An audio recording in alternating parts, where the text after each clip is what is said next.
तो ये गर्म दूध से खाने के बाद इसको आराम आता है मैदे की अलामत में।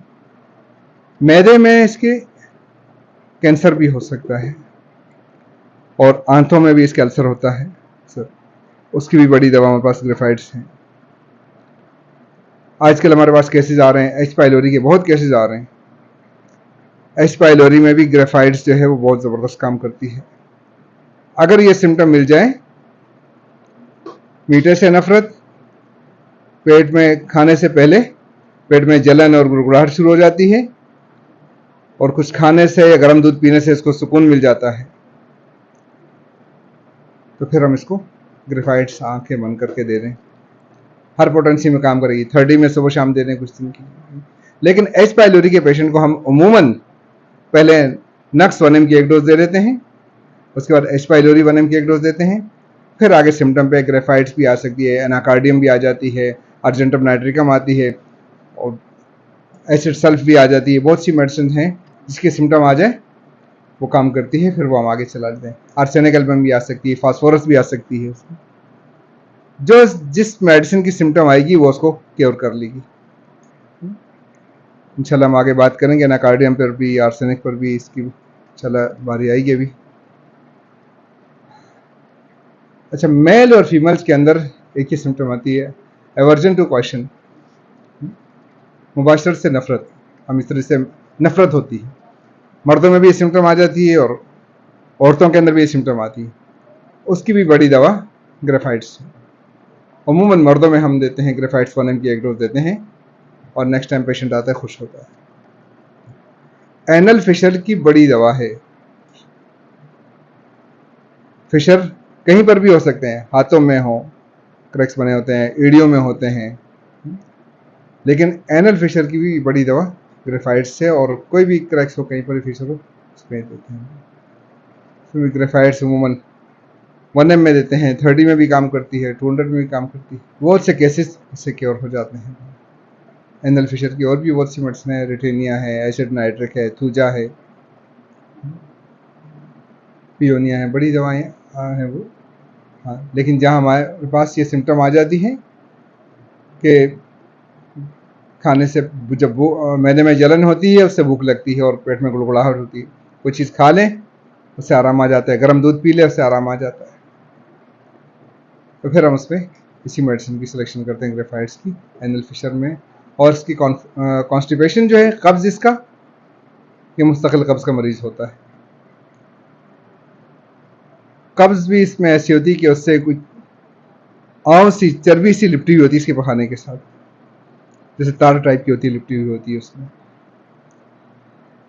उसमें भी ग्रेफाइट्स जो है बहुत अच्छा काम करती है, और इंतहाई बदबूदार पखाना होता है इसका। इसमें डायरिया भी हो जाता है। डायरिया जो इसका होता है फिर वो ब्राउन होता है और उसकी स्मेल भी बर्दाश्त नहीं कर सकता कोई, बहुत ज़्यादा स्मेल होती है इसकी, अनबियरेबल स्मेल होती है स्टूल की, चाहे वो कॉन्स्टिपेशन में हार्ड है या चाहे लूज है। एमेनोरिया इसकी बड़ी दवा है। इसके पेशेंट को मेंसेस जो है बहुत लेट आते हैं और कम होते हैं, तो इसकी भी बड़ी दवा है।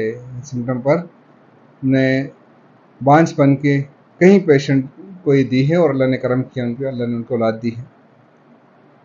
एक पेशेंट मेरे पास आई, काफ़ी पुरानी बात है, और बेचारी क्लिनिक में आई और बैठ के रोने लगी। उनका क्या हुआ? तो डॉक्टर साहब मुझे 3 जगह हॉस्पिटल, बड़े बड़े हॉस्पिटल में कहा है कि आपके मजीद बच्चे नहीं होंगे। यूट्रस एनलार्ज था उसका, और मजीद आपके बच्चे नहीं होंगे, आपको ऑपरेशन करना पड़ेगा और यूट्रस वगैरह सारा आपका निकालना पड़ेगा। मेरे 2 बच्चे हैं और मुझे बेटी भी मेरी नहीं है।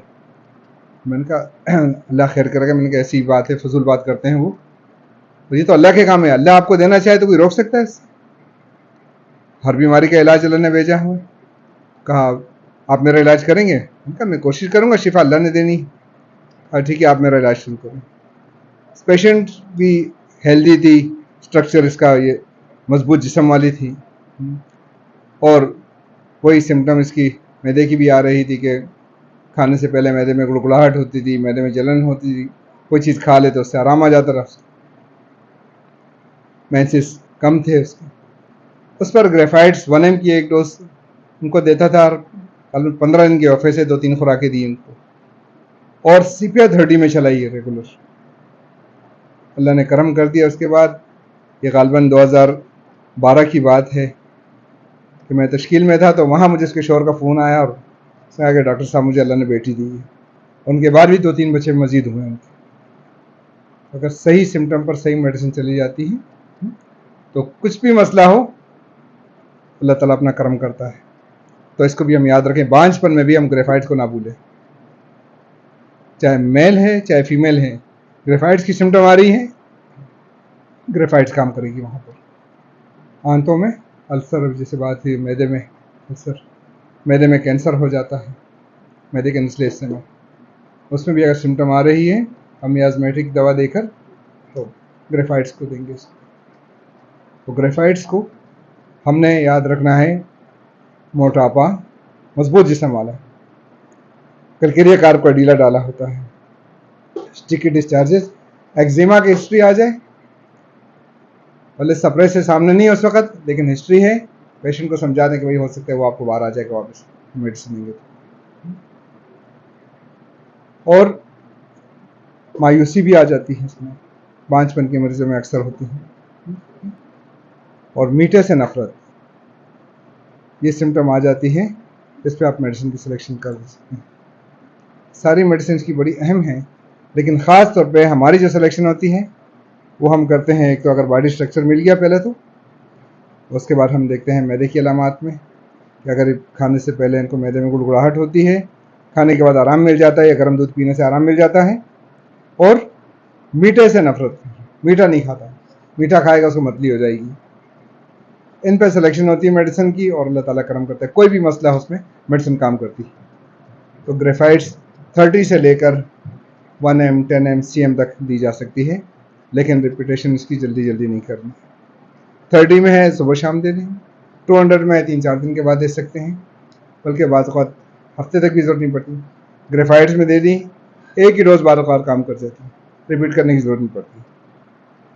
तो ये ग्रेफाइट्स की खास अलामत थी जो हमारे कुछ तजर्बे में आई थी, और काफ़ी केसेस इसमें। एक्जिमा की बहुत बड़ी दवा है, इसको याद रखें। इसके बाद मैदे की अलामत में अक्सर अर्जेंटम नाइट्रिकम की अलामत भी आ जाती है, एनाकार्डियम की भी आ जाती है। इसके बाद हम फॉलो अप में उसको जहन में रखें अपने। और बांझपन में जो है काम करती है, उसमें देखें हम ग्रेफाइट्स की अलामत आती है। इसके बाद CPS के साथ काम करती है। CPR वैसे भी बहुत जगह काम करती है फीमेल्स में। और पल्सर की क्रॉनिक इसको कहा जाता है। अगर शादी से पहले पेशेंट पल्सर है तो हो सकता है कि शादी के बाद वो ग्रेफाइट्स बन जाए, ग्रेफाइट्स की अलामत आ जाएगी उसमें।